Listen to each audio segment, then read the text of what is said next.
All right.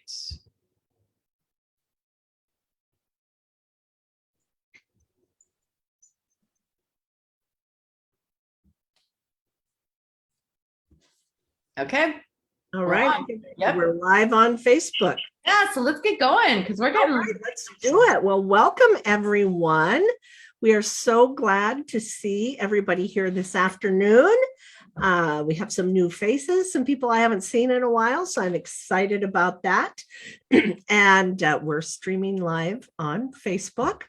So if you're on Facebook and you have questions or comments that you would like to add about our discussion, because it's just a conversation, please put them in the down below, and we will watch for that. We'll watch for the comments and we will address any of it. And anybody that wants to join us on Zoom, you can. You're certainly welcome to pop on and join us here. And those of us on Zoom, if you have any questions, you can raise your hand. You can, put it in chat, whatever you want to do, just questions, comments. We are open to it. Right, Leah? Absolutely. And today our topic is your breath and how it can ground you in the middle of a crisis, or, when things are just going wrong. And we're going to get to that. But before we do, we always like to hear what's going on with you, what kind of questions you have. So does anybody have any questions that they would like to discuss or bring up? And earlier this morning, since Kathy's on now, Kathy, you should listen to the morning one, because we did answer in a lot of detail about the distant treatments and about doing treatments with birds. Kelly also had a lot of really great advice. So it's really nice to have Kelly on, because, she's their director. So yeah, so be sure to listen in. But if you have other questions, please feel free to ask. Absolutely. At any time. Absolutely. So I think we covered a lot of everybody's questions that's here this morning. And we can go into what we're going to discuss, which is the breath and how it grounds us. And then at the end, we'll end with a short meditation and kind of get us back and grounded and send some good energy out into the world. We have somebody else joining us, Nancy Rose. Yeah, Nancy. So thank you, Nancy, for joining us. She may not be able to hear us yet.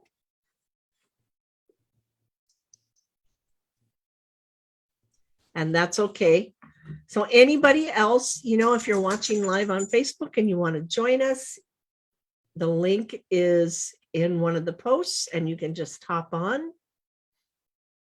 So why don't we get into our discussions about breath?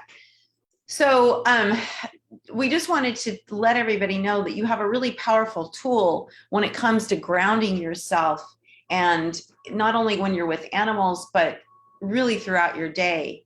And so when you've studied, and all of us have studied the Let Animals Lead method of animal Reiki, you learn the Joshin Kokyoho breath, which is basically, you're breathing in through your nose, you're pulling that breath down into your belly, to your hara, which is your connection to earth, your connection to your original energy. And then you release that breath out of your body and into the space around you. And the reason that breath is so incredibly powerful is, so in meditation, Japanese meditation, they call open focus, and that's where you're focusing on the breath, right? And the great thing about that is wherever your focus goes, your mind goes. So if your mind is going like this, you can easily bring yourself into calm space by focusing on that breath, focusing, really, really visualizing that breath going in, coming down, and then going outside of you and filling the space around you. That can take you out of that really high beta state and into a more calm state. And in that space, that calm space, now you can really make better decisions. And it might take you more than one breath. Don't you agree, Jamie? Like you're really stressed. One little Joshin Kokyoho breath may not do it. It's usually about a minute or two of just, okay, and out. And I always like on that, I don't know about you, Jamie and Kelly, if you can chime in here. I always breathe lightly out my mouth. It's just something, when I first learned this years ago with Franz, it was easier for me to envision the breath going out my entire body if I gently was breathing out my mouth, just exhaling out my mouth. Because when I was breathing through my nose and out my nose, I just really couldn't feel that energy kind of leaving me as well as I could if I'm doing it just very, very lightly, right? What do you think, James? Or Kelly? I know that, I have a lot of allergies. So sometimes I breathe in and out through my nose, and sometimes that's really uncomfortable. So then I will breathe in and out through my mouth. And I think the most important thing isn't necessarily if you breathe in and out through your nose, it's that you're comfortable. So if you get plugged up like I do with allergies, it's not pleasant. And then you're focused on that, right? That you're uncomfortable. And it takes away from what I'm supposed to be doing. So I think I would recommend that people don't get too hung up on that. Yes, there's a way to practice the Josh and Kokyu, but remember, if you are plugged up with sinuses, you have sinus trouble, and it's easier for you to breathe in and out through your mouth, then I think you should do that. What do you think, Kelly? Yeah, I totally agree with Jamie. You have to be comfortable or you're not going to do it. But also I was trained too to breathe in through my nose and out through my mouth. The way I remember it was that the more, if we're breathing in and out of our nose, we're keeping the energy up here. I kind of remember that from some teaching, but for me that helps, because when I'm breathing into my nose, I'm also seems logical that I would then breathe out of my mouth if I'm bringing that energy downward, even though it's just this little teeny amount, right? But yeah, so I've learned it that way. But I also totally agree with Jamie that you have to be comfortable, and it's just impossible for some people. I mean, it's just like if you're doing hands-on healing and you're missing an arm. I mean, you can still do Reiki. It's not like you can't do Reiki. So you have to be comfortable in how we're working. Right. Because if you don't have an arm, I mean, people say go into God's show, you have to, account for that. So you put your hand over your heart or whatever that is. But, right. Comfort. And some people, because of medical problems, can't breathe down into their heart. Mm-hmm. They can only breathe down into right here. So again, it's just really the most important thing is just focusing on that breath. However that looks and feels to you, it's really more the focus, the intent of what you're doing is what's really most important. So we can't get caught up in the how-tos. We really need to focus on, okay, what I really want to do is just bring this breath in to calm my mind, because when your breath slows, your mind slows, right? And so when you can do that, then all of a sudden you're up here, and now you can start to calm down and bring it down here. And also, relaxing your belly so you can get that really deep breath. And I think that's really what makes me feel like it's going down to my lower heart, right? Even though it doesn't technically go all the way down there, it just, feels like that because I'm expanding my belly on the breath. Right. And then there's, the power of presence, because we breathe all day long. But how often are we really aware that we're breathing? And it might be shallow. Who knows? I don't know. There's a lot of times, I'm breathing, but I'm not thinking about it. I'm not aware of it. But when I really become present and conscious of my breath and following it, just the power that has to all of a sudden just calm you and quiet your mind is pretty incredible. Yeah, no, definitely. And I think that Kelly made a really good point this morning, and I had written it down, the power of breath.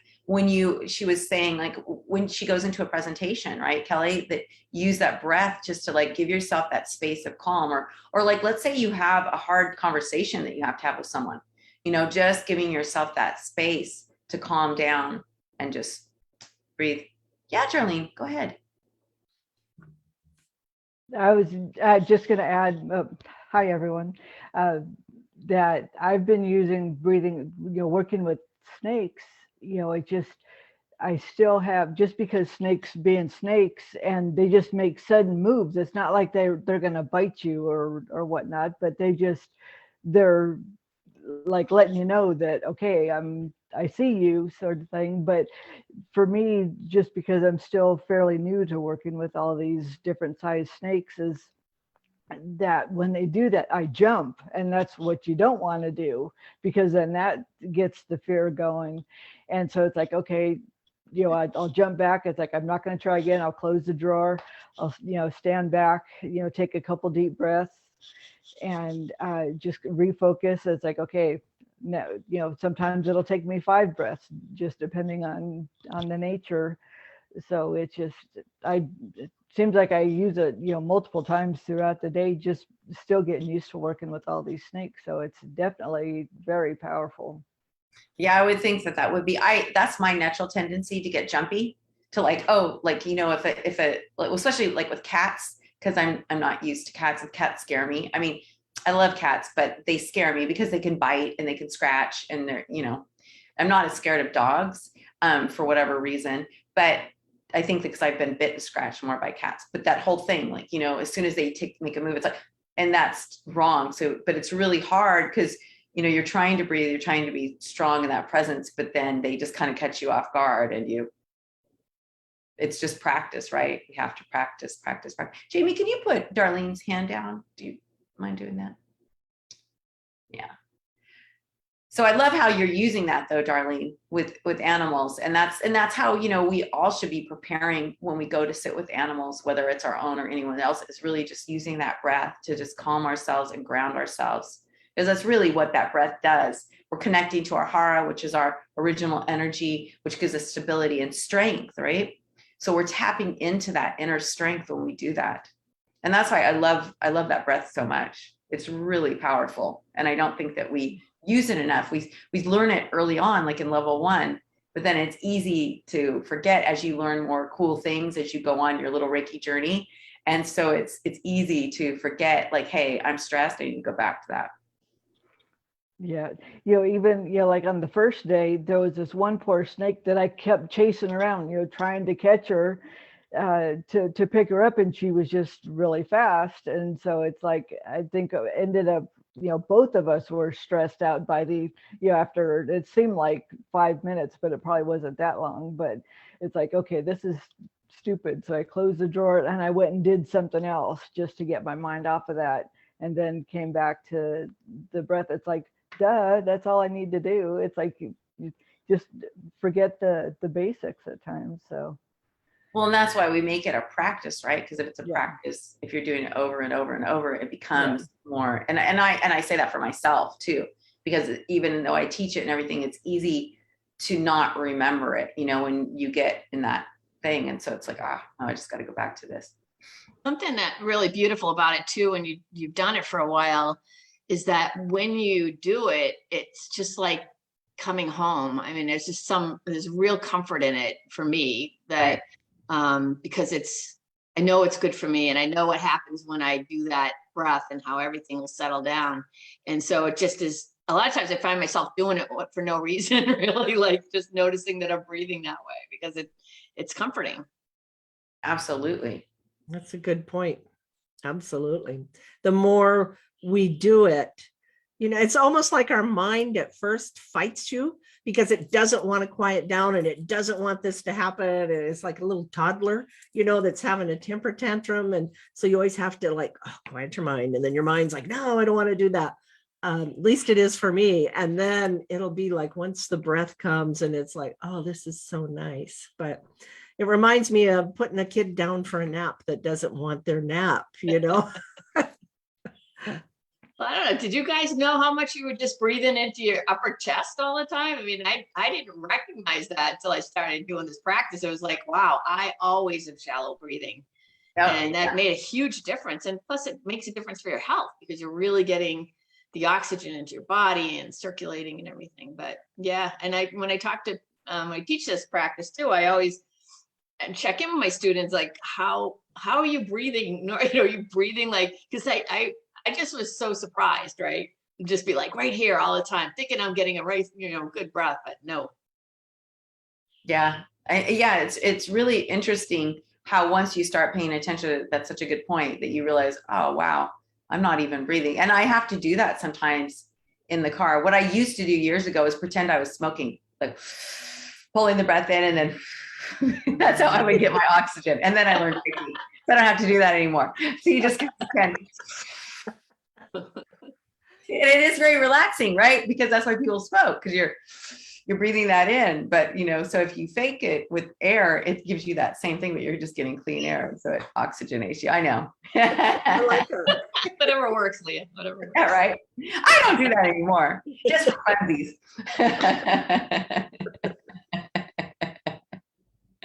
Mhm. Oh my gosh, So that's what else can we say about breath, ladies? We know all kinds of stuff about this. What's another really good breathing exercise that you two like to do besides the Joshin Kokyoho? I like to count. Mm. Good one. And so I like to do the where you breathe in for 1 and exhale 1, and then breathe in 1, 2, exhale 1, 2, and up to 10, and then it's like I find myself breathing into 10. It's like, wow, okay, I've got to take some more air in. And but I like that one because it That's gives a really my good one. mind something to do as well. It's not the same relaxation as Josh and Kokyoho, but the mind is preoccupied, and the breath, I just get that breath in. So Yeah, I like that. Or like the other one is you could do this 4 square where you breathe in for 4, hold for 4, breathe out for 4, hold for 4, breathe in for 4. That's a good one too to calm you. So you're doing that constant square. Or Kelly, you do the one where you breathe in but you breathe out longer, right? Don't you do that one? Yeah. You breathe in for a count of like 4 and breathe out for 8 or something. So you breathe out really slowly. But I think my favorite thing of when I'm doing breathing exercises is to pause in between the breath. Mhm. Because I think I feel so much energy moving at that time because my body is completely still, right? There's no breathing in and out. I'm just pausing. And especially with Joshin Kukyo, where you're just all of a sudden you stop and you're pausing in between the breaths. And then all this energy seems like it's moving around because I can notice it. There's nothing, in the way of that. And so I think the pause is really important. And they also say that God can be found in the pause. Very true. Very Yeah. true. Why don't we walk everyone through that? Because I know that Stacy hasn't, she might need a refresher, and Nancy's going to learn this today, and all of us can use a refresher. So, why don't we do that? We'll just practice just for a couple minutes. that sounds good. You want to do that? You want to lead it, Jamie? You want me to, which one do we want to do? Joshin Kokyoho. Oh, okay. I thought we were doing one of the other ones, but okay. Yeah, so let's practice that. Yeah. All right. So we're just practicing. Get comfortable. You want to sit with a fairly straight spine, but you want to be comfortable. Just take a deep breath to release any tension of the day. And then close your eyes. And let's just set our intention to practice the Joshin Kokyoho breath. And now breathe in through your nose, breathing in the universal energy. Feel it travel all the way down your body, down, down, down to the hara, just below your belly button. Fill the belly. And then on the exhale, all this energy comes back up, goes out through your skin and your hands into the space around you. Take another slow, deep breath in, breathing in that beautiful energy all the way down to the hara. And then exhale it back out into the space around you. Take another breath in.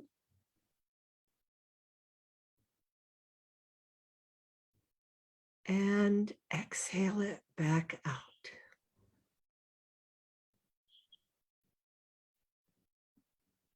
Breathe in.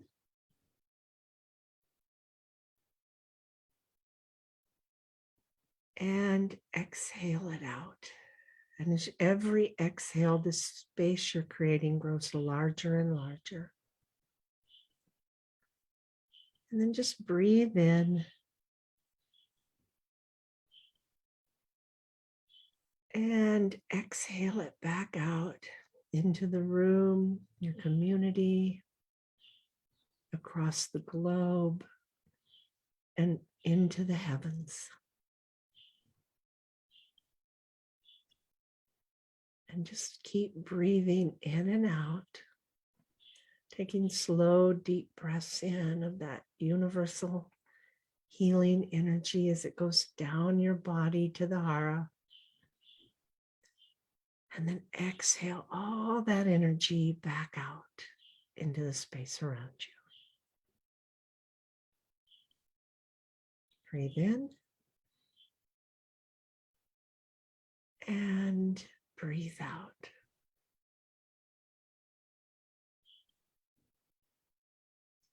And now just let your breath find a natural rhythm.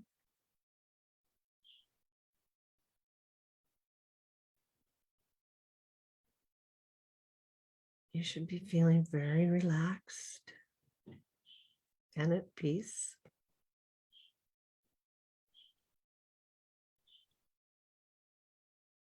And if at any time your mind wanders, just go back to following that breath all the way down to the hara and exhaling it back out to the space around you.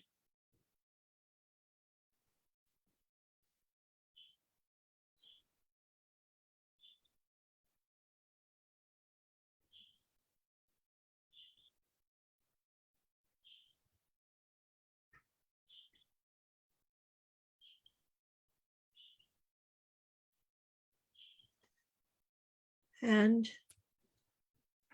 then give thanks to the energy and the Reiki. And when you're ready, you can come back to this room, your body. And then when you're all ready, open your eyes. Thank you so much for that, Jamie. You're welcome. So can everybody feel the difference? And I was watching, or really aware of the pause this time because of what Kelly said, and I could really feel just the power in that pause. That's such an excitement to be teaching class. We're going to be learning this tonight. And so that's a really important piece. So thank you so much for that, Kelly, because, I forget about that. There is that pause, and we know because we've been practicing for so long, but when you're teaching it, I don't remember to do that, and really we talk about breathing in universal energy and all this, and it's really more for visualization because all of it is within you. What you're doing is you're igniting this own beautiful energy within yourself. Is we're connected. We're all one. This is universal energy. Reiki means universal energy. So you're not really tapping into a like a Reiki space up here and then pulling it in, and then now you're igniting yourself. Because I know that in a lot of schools they teach that you're channeling a Reiki energy. But what we're doing is we're just breathing in and we're reigniting it with ourselves so that we can connect to all. And so that was such a beautiful breathing meditation. Thank you so much. I feel so much calmer now. Yes, me too. So thank you, Jamie. And we will be in your meditation that you're going to be doing later. We're going to do that again. Yes. So it's nice to have that. Do that again. So we should be nice and calm by the time we leave this hour. Yeah, Nancy and Darlene and I will be like, We'll be in class going, yeah. you can thank Jamie for this. We're just gonna relax and breathe. Yeah, you guys talk amongst yourself. Well, speaking of talking, we should open it up. Yes, we should. Come on. And even if you don't have a question, just say hi and Yeah, tell us what's going on with you. yeah. So radio silence, of course. I know. Do we have to call on people like in school? Like I think we have to call on Stacy. I think Stacy needs to get on. Okay. Oh, look at her. She's like, no, that's so Stacy. I knew you were going to do that. Of course you did. I don't know what to say. It's awesome to be with you guys again. It's really taking me back. and I'll just share some observations about the Joshin Kokyo-ho. In doing that, it brought me back to when I first learned this with you. And one thing that I really struggled with, I was kind of chuckling about, was I was good with taking the breath in, but I was trying so hard to do it right. Yeah. And I was like, oh, like pushing energy out and really struggling with how stressed out I was trying to do this breathing exercise. And Leah, you really helped me. What you somehow got across to me, just relax, just exhale, and allowing that to let the breath just go, and having it. I also can't keep my mouth open when I'm exhaling, because it stops it from going any other way. It feels like I've got a leak or something, and it only goes that way. but it reminds me that that's how I learned that just relaxing and not trying to force energy or direct energy or do anything, but just allow the breath to move where it needs to move was a really big deal for me. So that was nice to reconnect with that learning. So that was cool. Oh, I'm so glad. See, I mean, that was important. That's important to hear, because, when we all have to go back to our beginner's mind, right? And when we started learning, we have to acknowledge that it was hard at first, because you are learning from somebody who's been practicing a really long time. And so when they do it, they're just talking about and doing it really easily. But you struggle, because I struggled when I would do it. And I don't know about Kelly and Jamie, if when you were first learning it, if you struggled as well, because too, like imagining your energy going out and out, because your energy doesn't even have to fill the space around you. You can send your energy out further and further and further. And I know Jamie's going to walk us through that at the end, but it's a huge space that we're creating here. I struggled with everything in the beginning, Leah, and Yeah. You may be shocked, but I'm a pretty strong-willed person, and that means just really shock you. But and so I had that to deal with, and so everything that I learned was a struggle, but it did get easier and it became gentle, and hopefully I'm not quite as stubborn as I used to be, but that's up for debate some days, I know. Well, so we have two new people that joined us. Hi, Gabby. And hi, and you, Lisa. Okay, yeah, that's what I thought, and I can't read very well with bad eyes. Hi, Lisa, and hi, Gabby. Thank you. So we're just talking about the breath, and we just did a little breathing exercise, and it's the Joshin Kokyo-ho breath. But right now we're just opening it up to questions. If you have something, a question you want to ask, or something you want. If you just want to. Yeah, if you just want to say hi. Oh, yes, Kathy, go ahead and unmute yourself. Hey, Kathy. Hi. So thanks so much for offering this today.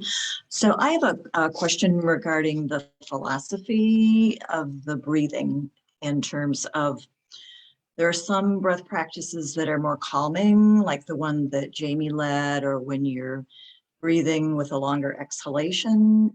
And then there are other breath practices that are more energizing, like fire breath with yoga practices, or other practices where maybe there's a longer inhalation, shorter exhalation. So I'm just curious, is the philosophy more of the let animals lead breath practices, more the slower, calming, meditative ones, as opposed to the more amazing breath practices? Absolutely, because when you're working with animals, or even with yourself, we're going into a meditative state, where like with yoga, you're energizing that breath, the yoga nidra breathing. Sometimes it's first slowing down, sometimes it's first speeding up. But for this purpose, for our purposes, it's more for a calming effect to help you. And I don't know, Kelly and Jamie, if you want to say something about that as well. I agree. It's when, especially for the animals, we don't want to go in there hyped up. That can really be offsetting to an animal.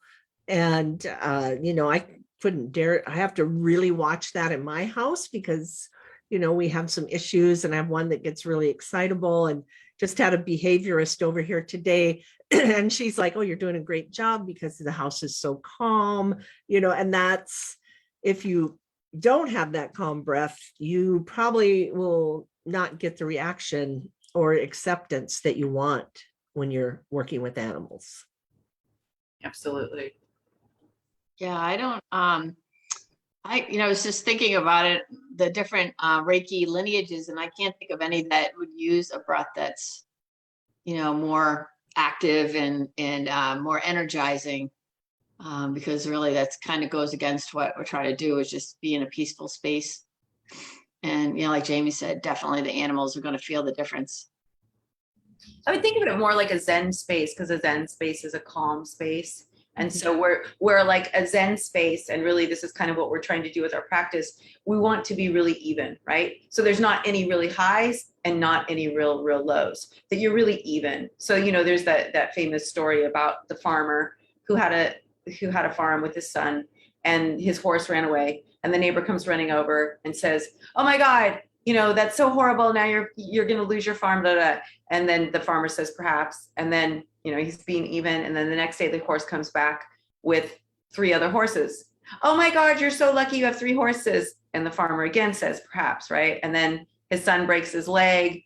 Then the army comes and can't recruit him because he's got a broken leg. So, life is like that. It's ups and downs, ups and downs, ups and downs. So we're learning how to be really even through that. And so like an energetic breath, I think, for the yoga practice, that's really important, because you are doing more, you're stimulating your body. But again, even that breath isn't really like a, hey, let's get really excited. It's more just to energize you, to have energy to do your practice is how I interpret it. But I don't know if somebody else wants to say something about that.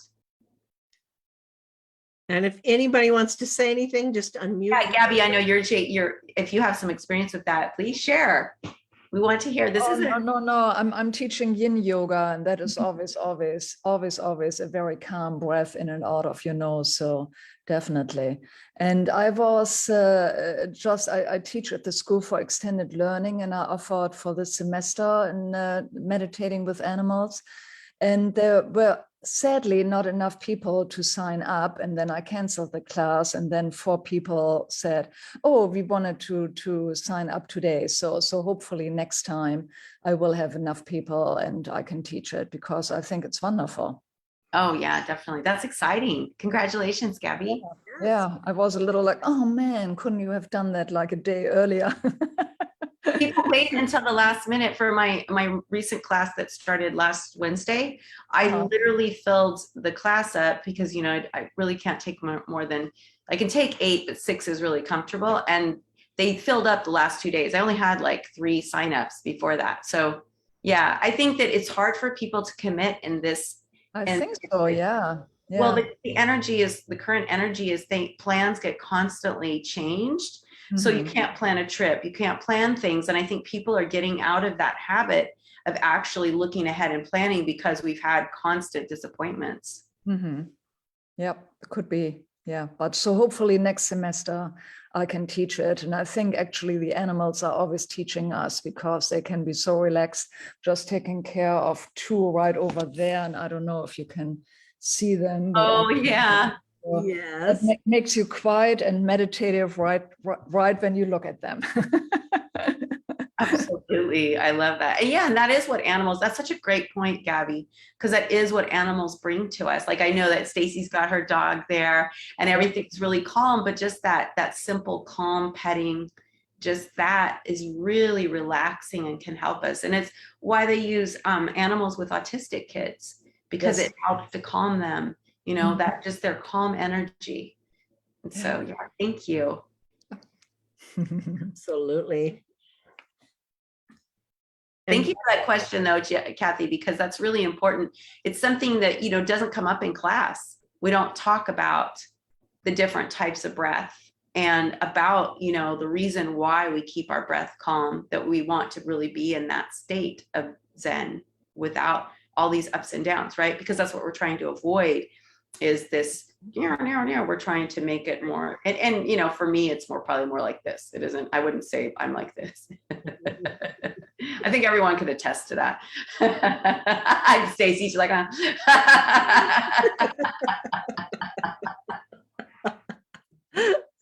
Right. Yeah, exactly, darling.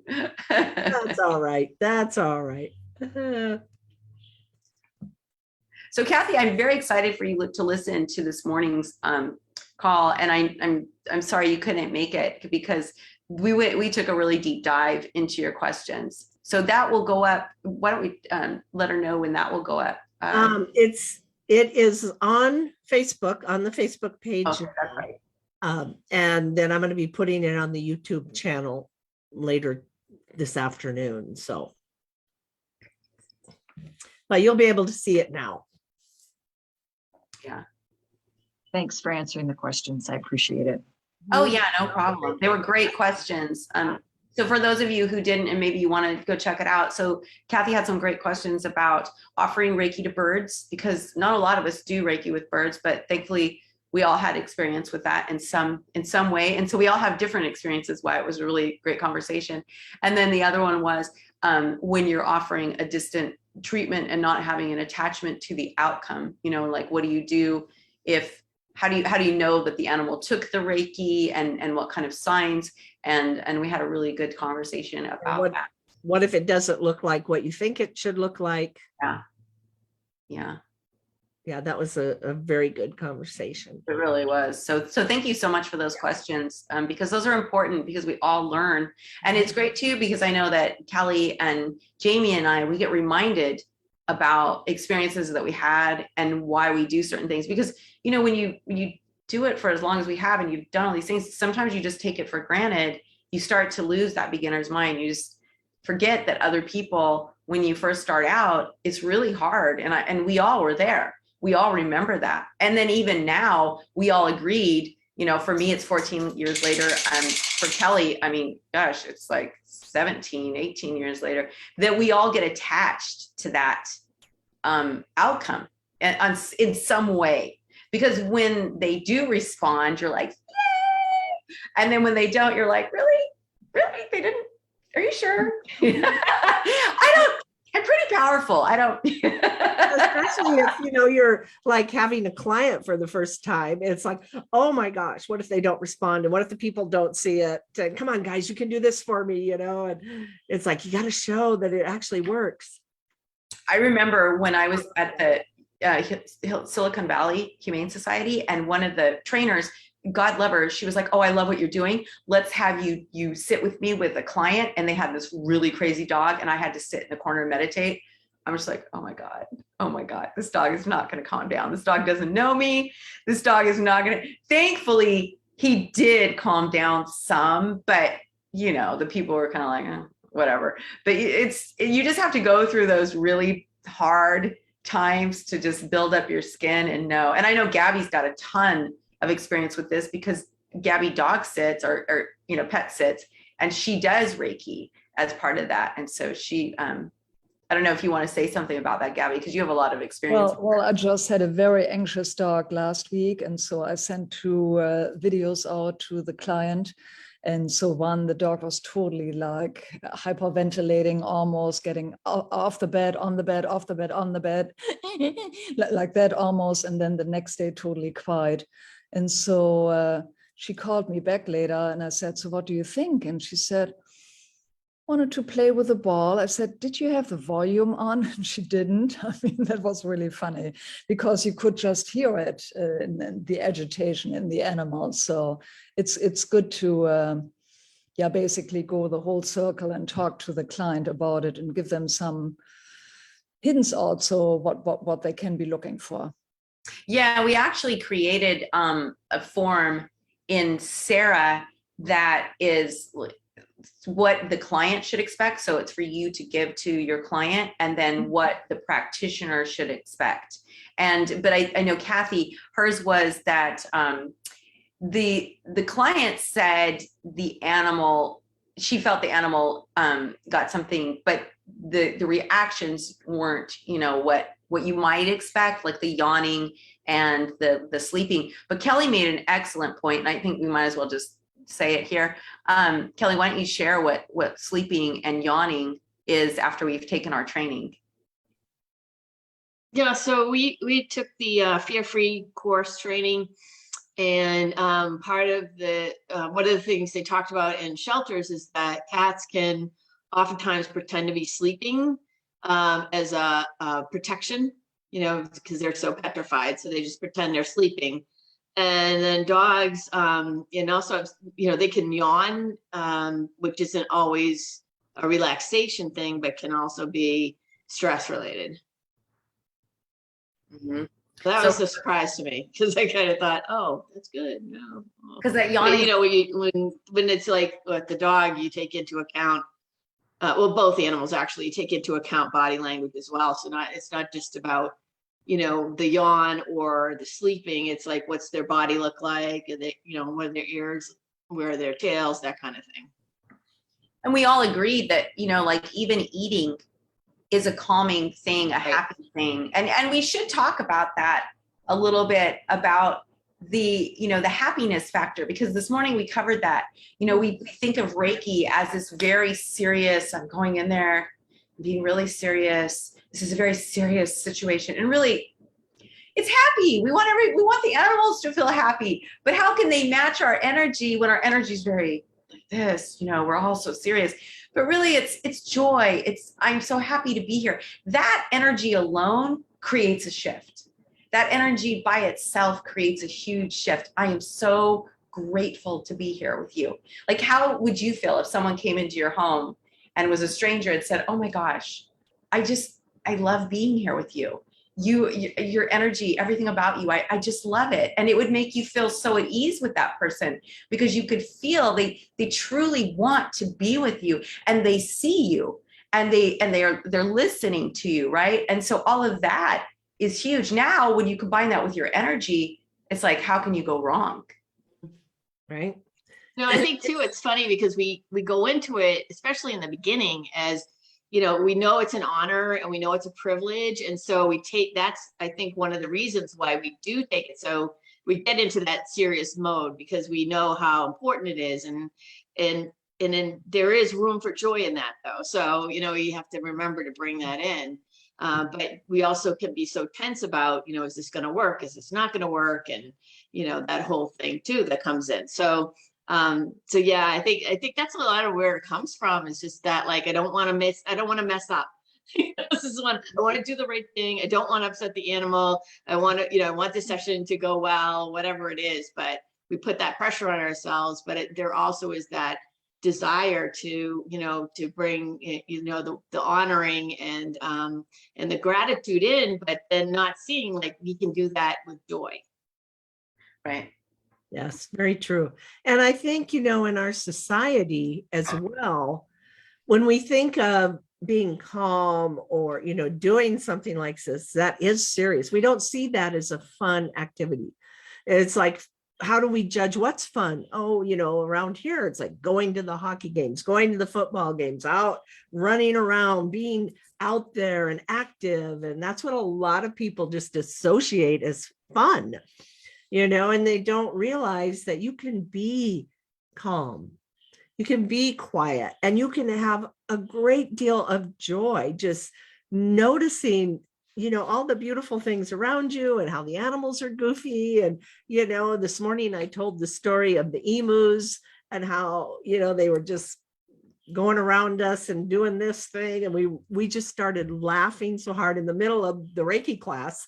We just couldn't stop laughing, and she fell off the log, and that made us laugh more. You know, and it was the most fun ever that I've had in a long time in a Reiki session. And it reminded me, oh, there's the joy, right? They came to remind me about the joy. This doesn't have to be so serious. I love that so much, because that's kind of scary. Those emos are so big and they're so strong, and to have them like snapping around you is like, but really, you know, it is funny how the animals bring us these crazy lessons, and you never know what to expect. And that's why it's so fun to work with them. And then when we can let go of that expectation, like, that's why I like going to Care or Remus, you know, over in Essex, England, and you're there and you're just so excited to be there. So that joy is already there within you and so you have just these amazing experiences with these animals because you are going there, you travel a long way to get there, and then you're just excited. And I know like Stacy and Kelly and can talk about that with Care, just how exciting it is to go work with tigers and the bear and, a crocodile. And you just are like, wow, it's crazy. Yeah, that's a really good point, Leah. How we approach our Reiki session, and that could just be one, in your house or a friend's house, something like that. Oh, sure. Here we go again. The neighbor dogs this time. All right. It's okay. It's okay. Really. But really our approach, like when we get ready for it, it's okay. I know. If we're like thinking about, okay, now I have to remember to do this. And you're in that serious mode, or if you just like are lighthearted, like, oh, and think about it, if you're doing this as a business, I mean, you get to go and be with animals for your business. Oops. Okay. Oh, totally. And it's such a gift and such a blessing what we do. We're so blessed to have this tool to be with animals because we have so much to offer and we can really shift a situation.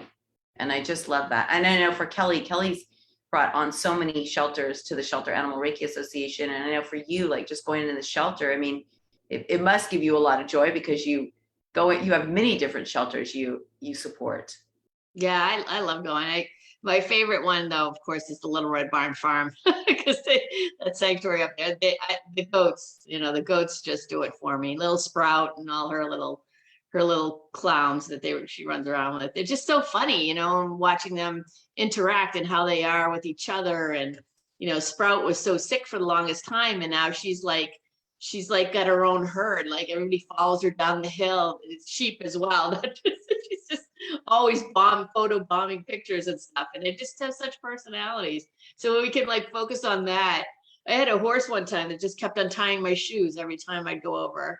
And he just untied my shoe. Okay. And so we can see that lightheartedness in them and then, reflect that back. So I think even in packs of wolves, there's one wolf that is the comedic relief to bring levity to the pack so that it's not all serious all the time. Yeah. I'll have to find that because, we need to be serious. There's a time for everything and there's always a time for joy. So I love that. I went to the Little Red Barn with Kelly and it was so cute because they know Kelly so well. And I have some great pictures of her where she was getting down, kneeling to offer Reiki, and all the little sheep come around, the little goats, and they want to nibble on her and they want to surround her. And it was really special. It's a really special place. And you do lives sometime from there. So yeah, well, I usually miss these live because I can't get service there. So she gets does it live while I do a workshop or something and talks about the animals. She's usually in the barn and they all come wandering around and everything. But it's so much different in a sanctuary because they're not moving through very quickly.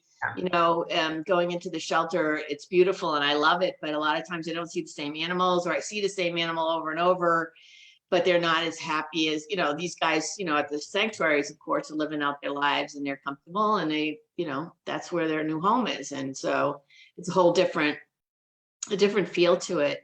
Even though the shelters I go into, the animals are taken really good care of and, get walked and all that kind of stuff. And it's, it's just special going up and hanging out and seeing how well these guys are doing and after they've been rescued and found their forever home. I know, I love that. Thank you. Very nice. And we are at 4:53. Does anybody have anything else that they'd like to add? No one wants to share. Lisa, you don't have a question? You look like you want to say something, Lisa. There's just so many things I'm thinking, but I think Kelly said it. It's just whenever my breathing starts to get ahead of myself, I just look at the animals and I'm like, Oh yeah, watch them because they're leading anyways, and they just bring me back.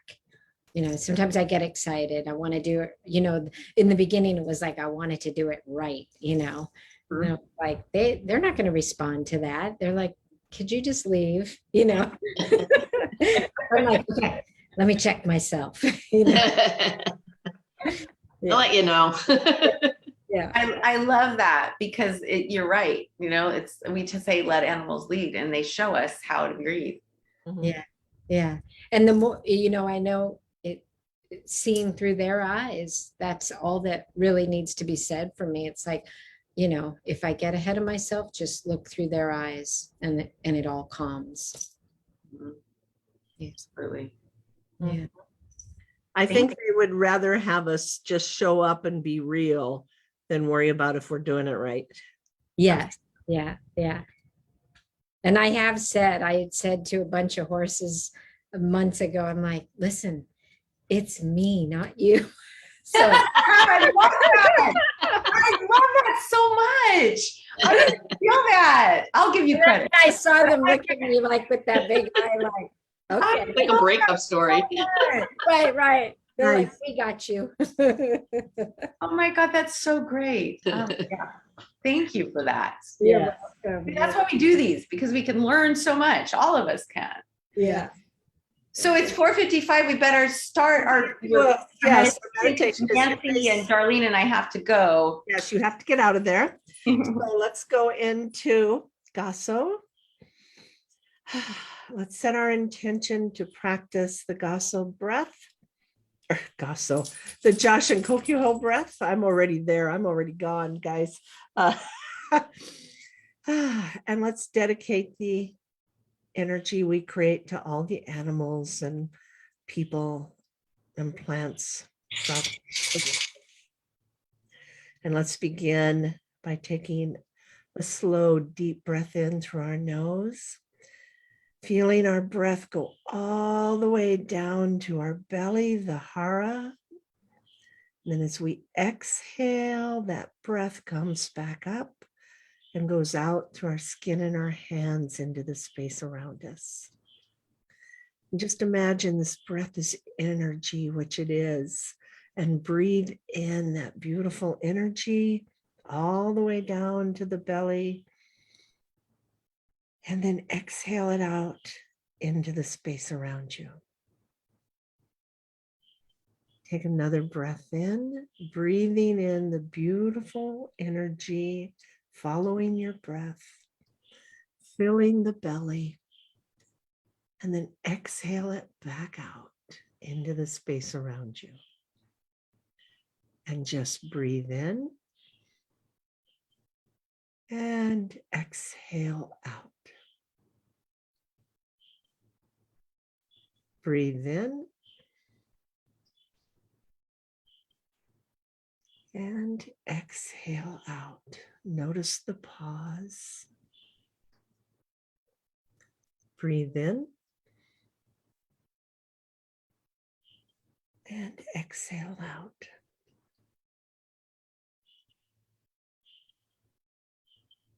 Take another breath in.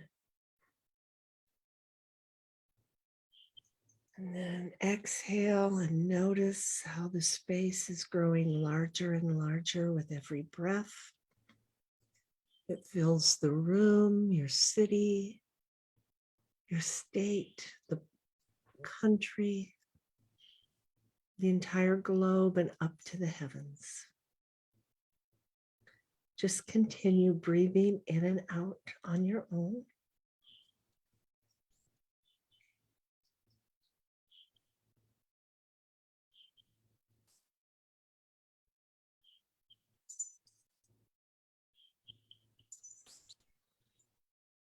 Feel the peace and the calm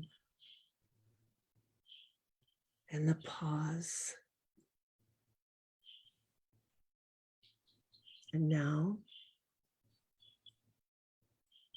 give thanks to the Reiki for this beautiful space you've created. Notice how you feel. Become aware of the room you're in. Become aware of your body. You can wiggle your fingers and your toes if you want, and gradually come back into this space and open your eyes.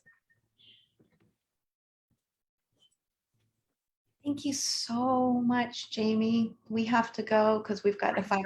So thank you, everyone. Thank you so much. That was wonderful. And Jamie, thank you so much for leading, for the meditations. Those were beautiful. I feel so zenned out right now. I'm just like, okay, I gotta go teach.